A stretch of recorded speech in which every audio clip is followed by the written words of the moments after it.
Welcome to the Owner's Box. I'm Vince J. It's your boy, B. Scott. And it's another week. It's week number 2. Number 2. And, dude. One in the books. How about them 49ers? Who?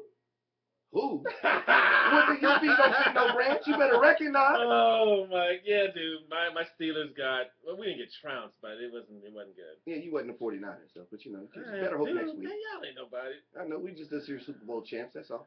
Moving on into the show, man. You can always check us out on Twitter at twitter.com/theownersbox, DAOWNERBOX, something like that. Yeah. There's an S in there somewhere. Anyway, dude, let's get right on into this. Week 1, let's talk about the usual suspects. That were... Well, first of all, we got to tell the people who the usual suspects are. Oh, there may be some newcomers to the show. That's right. Got to show them what's going on. You've never seen us before. So the usual suspects normally means that everybody knows Aaron Rodgers is going to play. And he's going to show out. Yeah, well, I would say Forte, but oops. Since it's a Thursday night, we already know what the situation is.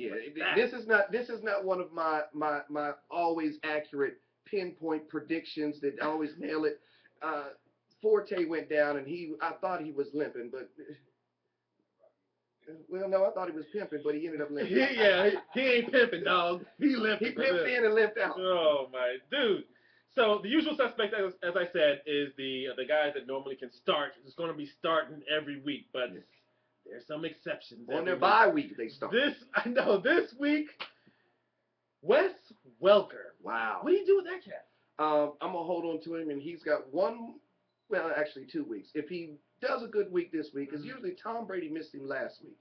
So I think he's going to catch him this week. Okay. And then I'll give him the week after that, week 3, to see whichever goes through. But by week 4, I'm... Week 4, man. Week 3? Dude, Step back in the middle of week 2, I'm trying to trade. Hey, dog, trade? you need somebody? You better trade, because ain't nothing on the waiver wire. What you find out? Well, no, the wide receivers is deep. Running backs, on the other hand, we'll talk about running backs in a little bit. So, okay, so then Mike Vick. He was usual Mike Vick. No, he wasn't usual. He had the 300-plus yards. Usual there. I give him there. But he was, Andy Reid had a quarterback. He threw a pick here, threw a pick there, here a pick, everywhere, big pick. Old MacDonald had a farm, and Vic was his name. That wasn't good. But he has those games. 1 or 2 of those you'll see where he throws those 3. So you don't see anything like that. That was usual. That was okay. So the rest of the year he's straight. He got it out of his system. Now, didn't he make a promise? Oh yeah, he told Andy Reid. They said Andy Reid's on the on the blocks, and Vic said not on my watch. Yeah, his roster's broke. That joint is, what I'm saying, it's terrible. Yeah. Stafford. Wow. I think Stafford's got the same watch, right? Him and they both watching the defense. They should have been watching the defense. Well, they was watching them and throwing the ball right too. Yeah, and watching it go the other way. I think they colorblind. Who? Both of them, Vic. Stafford had to be colorblind this week. So CJ no K. 4 yards, dog. 4. K.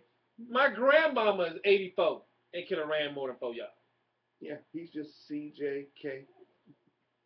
He might be Chris next week. I'm just saying. That's it. Yep, I agree. Cedric Benson? Ceddy Bear, I think you're victimized because Aaron Rodgers doesn't want to run the ball unless he's doing it. You're in a situation that's a pass-first situation there. And you don't think that has anything to do with Jennings? It would have had something to do with Jennings if he was playing. That's my point, though. If he's not playing and Cobb is coming up. People not respecting Cobb yet. But Cobb is coming up.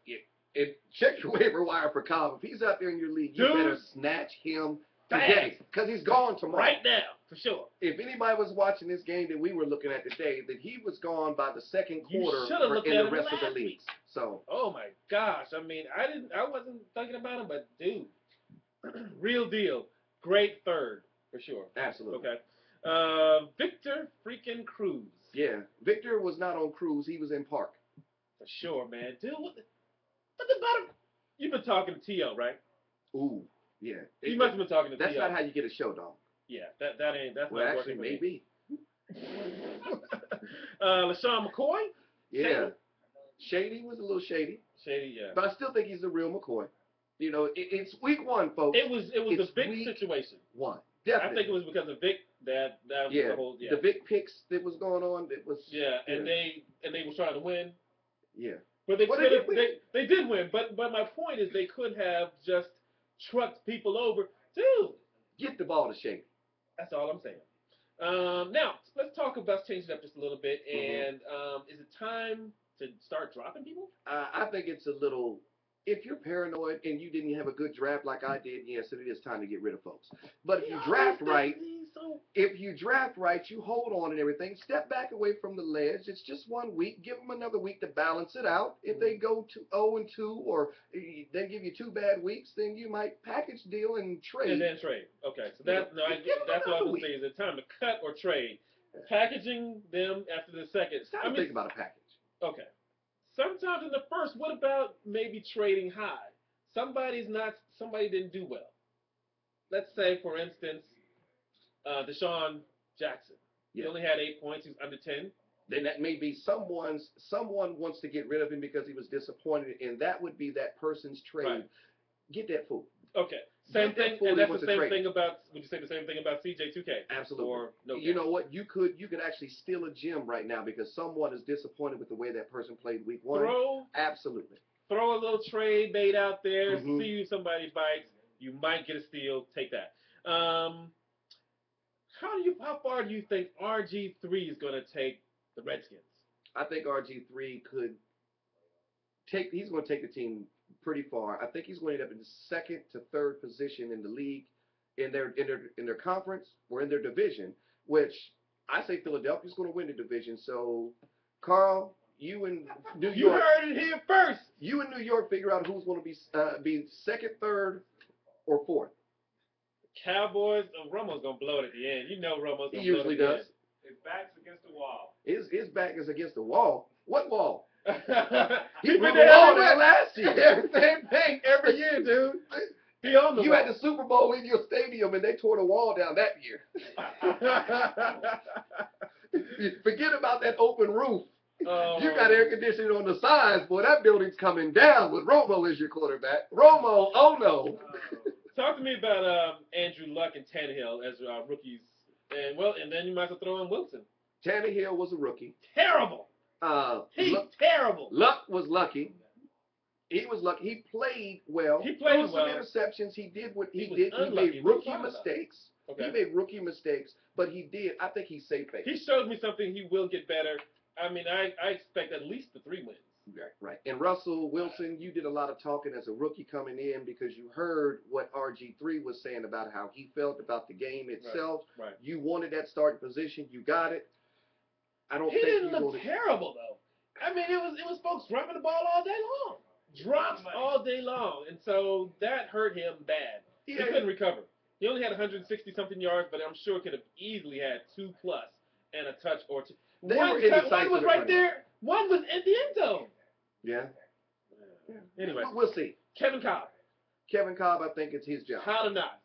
I think that he's hot only because he has no competition for the next 3 weeks. So regardless, win, lose, or draw, you're not going to lose your position. Because Skelton's out for 3 or 4 weeks. Correct. Okay. Well, so by process of elimination, it's not that I'm psychic. I'm just massively obvious. We had a little fight up in here, as we always do, talking about the running backs. My boy. Yeah. Well, I shouldn't say my boy. My team. Your team, yeah. Dwyer versus Redmond. I'm rolling with Dwyer. I like Redmond though. Don't get me wrong. I do like Dwyer too. I'm shocked. Dwyer, no.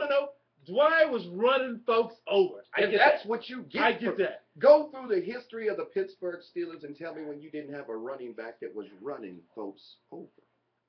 Well, I mean, you're still talking about speed. Redmond's got speed, and he's not running people over, but he can run downhill. Mm-hmm. Now, Dwyer don't care about running down here. He just want to run folk over. He just wants to run. He sees dude right there, like, yeah. You know, and he put an elbow on him, you know. He's a punisher. Drop bows on him. Drop bows on him, for sure. So I'm cool with that. I'm just saying that Redmond is just kind of like Chandelier, you know? So, you know, Dwyer, just wait your turn. He's going down. Well, shoot, they didn't call me back by then. Yeah, but is he going to be back? He's not AP. You think they're going to do a running back by committee? They're doing it now. I guess got a point there. Law firm looked real good, man. He looked real good in Cincinnati. Yeah, looked real good. We'll see how long that lasts. I'm talking about starting him every game. Yeah, look good. He's real good with AJ Green. AJ Green there, and you know, I think it's going to be a good balanced offense. I agree with that. I agree with MJD off the bench. You know, I think he honestly, knew what he was doing. He knew what he was doing. I think he went in the pocket. Mm-hmm. Okay, not in that pocket, but I think he went in. I wouldn't think he went in the pocket and paid Jennings off and said, "Dude, let me go ahead and get that spot real quick." And I don't think Coach even knew what was going on. I promise you, Coach didn't even know what was going on. I don't think he knew which running back was in there. He just knew that he was in there running. Yeah, he was running and said, "Oh shoot, man." MJD went in. Might as well rock and roll with that. He went in and didn't come back out. All they had to do was say, "Run left, run right." Mm-hmm. Do what you do, and that's it. I think MJD, after the holdout, coming in and did what he did in week 1, is promise for anybody who picked him up and was lucky to get him on their team that he is MJD. KC's running game, it's going to be less passes, I think. More, a little bit more running. Yeah. Because they're going to split between two guys, but I still think that those two, I don't know if I have to say the third guy. McCluster's a running back / wide receiver. Flex. Only as a flex if you ain't got anybody else there. Now that's not a bad flex though, too. If he's gonna be the last guy on my roster, why not? But he's going to get, how many touches is he really going to get though? The fact that he's going to get plays, but how many touches is he really going to get? Not as a running back, maybe not. But I mean, and out of the backfield, your passes or whatever the case may be, you want to catch him as a he's slot. that Reggie Bush kind of dude. Not as Reggie Bush as Reggie Bush. Correct. He's not the original for sure. But moving on. So then you got Ogletree, Randy Moss, Pierre Garçon. Randy. Garçon went the heck off this week. Yeah, he did. Oh my gosh. MGD?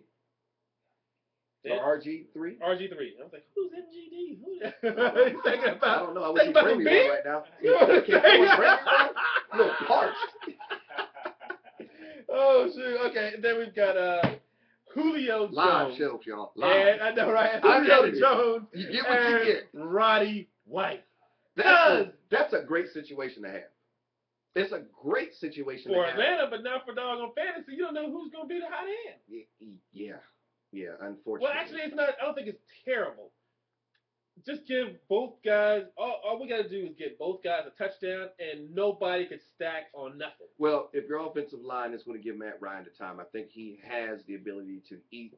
And I don't think that he shows favoritism. He's just looking in whatever route that they're actually calling that particular, whoever the hot receiver is on that route. Mm-hmm. Either one of them is potential to do it for you. Roddy has the sure hands in the game, but Julio Jones. Julio's straight killing folks, dude.